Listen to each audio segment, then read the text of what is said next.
क्या बिल है? केजरीवाल से इनको डर लगता है। रात के सपने में इनको केजरीवाल आते हैं। चुनाव हारने की गाथा बता रहे थे। गृह मंत्री जी बहुत ध्यान से सुनिएगा। और मैं ऐसा मानता हूं कि वो लोग राजनीति में कायर होते हैं जिनके अंदर सच सुनने का साहस नहीं होता। आपने बहुत अच्छा किया बताया उत्तर प्रदेश में हमारी जमानतें जब्त हुई। बहुत अच्छा किया बताया आपने कि गोवा में हमारी जमानत जब्त हुई, उत्तराखंड में हुई।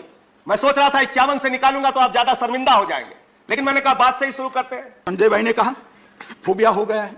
संजय भाई की तरह भाषा का प्रयोग मैं नहीं कर सकता मान्यवर। आजकल कर मुझे 27 साल हो गए किसी ने किसी विधायिका में रहते हुए।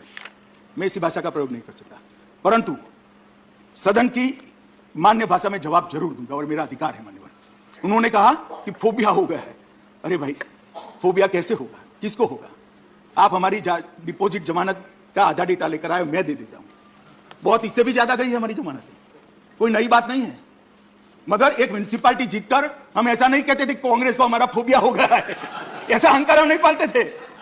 हम भी देखे हैं समय भाई, बोटाद में हमारी म्युनिसिपैलिटी जनसंघ जीत गई तो आनंद हो जाता था, कह रहे भाई चलो एक बार म्युनिसिपैलिटी जीत गए। परंतु बाद में यहां आकर अटल जी ये नहीं कहते थे कि जवाहरलाल जी आपको अटल बिहारी वाजपेयी का फोबिया हो गया। मान्यवर, इस चुनाव में ऐसा क्या परिणाम आया है, क्या परिणाम ऐसा आया जिससे हम डरे? मैं बताता हूं। उत्तर प्रदेश के अंदर उनको 0.38% वोट मिला है आप पार्टी, और 349 डिपॉजिट जब्त हो गई, और 306 जगह नोटा से भी कम वोट मिला है। नहीं, मैं फोबिया का जवाब दे रहा हूं रमेश भाई, हमें फोबिया होने का कोई कारण ही नहीं है। मैं जवाब देता हूं पूरा। उत्तराखंड में 68 जमानत जब्त हो गई 70 में से, गोवा में 39 में से 35। प्लीज प्लीज प्लीज बोलता हूं माननीय एलओपी, प्लीज प्लीज सीट पर बैठ कर माननीय एलओपी, प्लीज प्लीज प्लीज। और मान्यवर, कोई माननीय गृह मंत्री अभिषेक मनु सिंघवी जी ने कहा, प्लीज अभिषेक मनु सिंघवी जी ने कहा कि हम भय से और भय के आक्रांत से बिल लेकर आएंगे। मान्यवर, मैं उनको बताना चाहता हूं कि 5 राज्यों में 454 जगह पे उनकी डिपॉजिट। मुझे तो कोई डरने की जरूरत नहीं है। 4 राज्य में नरेंद्र मोदी जी के नेतृत्व में हमने फिर से सरकार बनाई, हमें डरने की जरूरत नहीं मान्यवर। मगर ये सवाल पूरा जो खड़ा हो रहा है वो भय का नहीं है। जिस प्रकार का, अब मैं फिर से सवाल कहता हूं, फिर से शब्द प्रयोग करूंगा, सौतेला व्यवहार आप पार्टी की सरकार ने तीनों निगमों के साथ किया है, इसके कारण ये बिल लेकर आना पड़ेगा। सर आप खत्म, इन्होंने कहा सौतेली मां, ये गृह मंत्री का शब्द है सर। गृह मंत्री के शब्दों का जवाब नहीं दूंगा सर। सौतेली मां उन्होंने कहा। सौतेली मां कीजिए, सौतेली मां कौन है? आप दूसरे बात बोले जाए। सौतेली मां कौन है सुनो जरा ध्यान से। 2014-15 में दिल्ली को मिला 325 करोड़, 2015-16 में 325 करोड़, 2016-17 में 325 करोड़, 2017-18 में 325 करोड़, 2018-19 में 325 करोड़, 2019-20 में 325 करोड़। सर, जब से आम आदमी पार्टी की सरकार बनी है, लाखों करोड़ रुपए का टैक्स दिल्ली की जनता देती है, मात्र 325 करोड़ रुपए आप हर साल देते हैं। और हमने एमसीडी को कितना दिया माननीय गृह मंत्री जी, जरा 2 मिनट ध्यान से सुनिएगा। मान्यवर, हमसे तो दुश्मनी हो सकती है, दिल्ली की जनता से क्या दुश्मनी है? उन्होंने तो आपको वोट दिया है, सरकार बनाने का मौका दिया है। भाजपा की खुंदक दिल्ली की जनता पर क्यों निकाल रहे हो? मान्यवर, मैं कुछ बताना चाहता हूं। यहां पर चौथा वित्त आयोग तो पूरा उन्होंने सिरे से नकाल दिया, चलो छोड़ दो। दिल्ली का 5वां वित्त आयोग, जिसमें अनुशंसा की गई कि दिल्ली सरकार ने 40,561 करोड़ रुपया तीनों निगमों को देना है प्रोरेटा। दिल्ली सरकार सहमत नहीं हुई। 21,000 करोड़ के आधा कर दिया। 21,000 करोड़ से सहमत हुई, 19,000 करोड़ तो उड़ा ही दिया, 21,000 करोड़ भी पूरा नहीं दिया मान्यवर। और इसका कारण भी नहीं दिया। क्यों नहीं दिया? हमने राजधानी क्षेत्र दिल्ली सरकार ने महत्वपूर्ण अनुशंसाओं को जो 5वें दिल्ली वित्त आयोग ने की, उसको मानो ऋण माफी नहीं माना, शिक्षा क्षेत्र व्यय की पूर्ण प्रतिवृत्ति जो प्राथमिक शालाएं कॉर्पोरेशन चला रही है नहीं माना, स्वच्छता पर व्यय के लिए वित्त पोषण नहीं माना, बकाया ऋणों पर ब्याज माफ करना नहीं माना, और ये कहते हैं कि हम सौतेला व्यवहार नहीं करते। मान्यवर, टोटल 5 साल के बाद तीनों निगम की कुल देनदारी 16,415 करोड़ है, और 19,000 करोड़ इन्होंने तो यही नहीं दिए, बाकी नीचे का तो अलग टोटल होता है।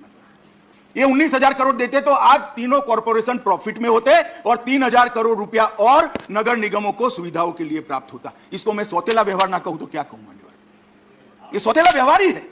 वो इसलिए किया जाता है कि नगर निगम का चुनाव आ रहा है, जनता त्राहिमाम हो जाए और आप पार्टी को वोट दे। संजय भाई, ऐसे स्वप्न कभी पूरे नहीं होंगे। जनता सब जानती है, जब एकीकरण हो जाए, डिलिमिटेशन हो जाए, आ जाइएगा चुनाव के मैदान में, कर लगेंगे 2-2 हाथ, कोई नहीं डरता जी, कोई फोबिया नहीं, जरा भी नहीं डरता मान्यवर। जिस प्रकार से हमने तीनों निगमों ने व्यवसायिक कर को बढ़ाने के लिए 2020 में प्रस्ताव भेजा, जवाब ही नहीं। वो सहायता तो देते नहीं है, कर बढ़ाने नहीं देते। तीनों निगमों द्वारा एक बार की पार्किंग प्रभारों को बढ़ाने के लिए प्रस्ताव भेजा, कोई जवाब नहीं है, परमिशन नहीं देते हैं। जो कह रहे हैं ना क्यों दखल कर रहे हो, मैं कारण दे रहा हूं। एनडीएमसी ने स्थानांतर शुल्क के संशोधन के लिए प्रस्ताव हुआ, कोई जवाब नहीं है। दक्षिणी निगम की मंशा, उन्होंने अपनी बैलेंस शीट अच्छी थी, दक्षिणी निगम ने कहा कि हम बॉन्ड लाकर आरबीआई के रूल्स एंड रेगुलेशन के हिसाब से बॉन्ड लाकर हमारा निगम चलाना चाहते हैं, परमिशन नहीं दी। शराब और ईंधन पर बढ़ी हुई एक्साइज ड्यूटी से अर्जित राजस्व, साहब इतनी शराब की दुकानें खोल दी है, मुझे तो कई बार होता है, रहता है पूरा दिल्ली में खड़ा न, मगर ठीक है जो करना था वो आपने कर दिया। इसके राजस्व में नगर निगम का हिस्सा देते ही नहीं है मान्यवर, ये कैसे चलाना। कुछ लोगों ने सवाल उठाया कि इस इनकम कैसे बढ़ जाएगी, 1+1+1 का थ्योरी समझाया। आप क्या समझते हो, आप ना समझाते हो तो हम नहीं समझते, हम भी समझते हैं। मगर 3 निगमों में से एक निगम की आय ज्यादा है, दूसरे की मध्यम है और तीसरे की कनिष्ठ है। तीनों अगर इकट्ठा हो जाते हैं तो कठिनाई कम होगी, एडमिनिस्ट्रेटिव खर्चा कम होगा, कमिश्नर एक हो जाएगा, मुख्यालय एक हो जाएगा, चीफ इंजीनियर एक हो जाएगा, सारी व्यवस्थाएं, खर्चा भी कम होगा। और इसमें किसी को क्या आपत्ति हो सकती है मान्यवर। और मुझे सवाल कर रहे थे कि आपने क्या दिया दिल्ली सरकार को। मान्यवर मैं 2011 से बोलना चाहता हूं, 10-11 से। 10-11 में 443 करोड़, 11-12 में 582 करोड़, 12-13 में 800 करोड़, 13-14 में 582 करोड़। उसके बाद हम आए 14-15 में भी हम नहीं थे, मगर 568 करोड़। हम आने के बाद 2016-17 में दिल्ली को देने वाला पैसा 817 करोड़, 857 करोड़, 887 करोड़, 19 में 812 करोड़, 20 में 1116 करोड़, 21 में 1030 करोड़ और 22 में 1000। मान्यवर इसमें भी अर्धसत्य है। एक तो हमने एक पैसा भी कम नहीं किया है, डबल किया है, जो पहले से कांग्रेस सरकार से चला आता है। मैं नहीं कहता कांग्रेस सरकार कम दे रही थी, मगर जो दिया जाता था उसमें हमने एक आने की भी कटौती नहीं की है मान्यवर। मैं फ्लोर पर बोल रहा हूं और जिम्मेदारी के साथ बोल रहा हूं मान्यवर। फिर भी यह अर्धसत्य है। अर्धसत्य इसलिए इन्होंने एक ही मत को किया है। टोटल कर एवज में केंद्रीय सहायता, ग्रांट इन एड, यूटी का आपदा राहत फंड, एक्सटर्नल एड और प्रोजेक्ट्स, ये सब मिलकर बहुत बड़ा फंड होता है। पुलिस का खर्चा पूरा भारत सरकार उठाती है। ये सब मिलाकर 17,000 करोड़ से ज्यादा हर साल दिल्ली की जिम्मेदारी भारत सरकार की। मगर आंकड़े ऐसे रखेंगे भाई, मेरी पार्टी के तो संस्कार ऐसे नहीं है, मालूम नहीं कि आप कैसे बोलना चाहते हैं मान्यवर। मैं इतना ही कहना चाहता हूं कि ना इसके अंदर ये बिल लाने में सरकार ने कोई संवैधानिक जिम्मेदारी का निर्वहन करते हुए, हर संवैधानिक जिम्मेदारी का निर्वहन करते हुए ये बिल लाए हैं। ये बिल में हमारी कोई मंशा नहीं है, ना ही इस बिल के लागू होने के बाद, निगमों की तिथि समाप्त होने के बाद हम कोई पॉलिटिकल एडमिनिस्ट्रेटर रखने वाले हैं। एक स्पेशल ऑफिसर आएगा एक्ट के तहत, वो पुराने एक्ट का प्रोविजन है, नए एक्ट का प्रोविजन नहीं है। जो पहले से एक्ट था उसी का है। हम कोई पॉलिटिकल व्यक्ति को नहीं रखेंगे बंगाल की तरह मान्यवर। एक स्पेशल ऑफिसर आएगा जो ऑफिसर इसको चलाएगा।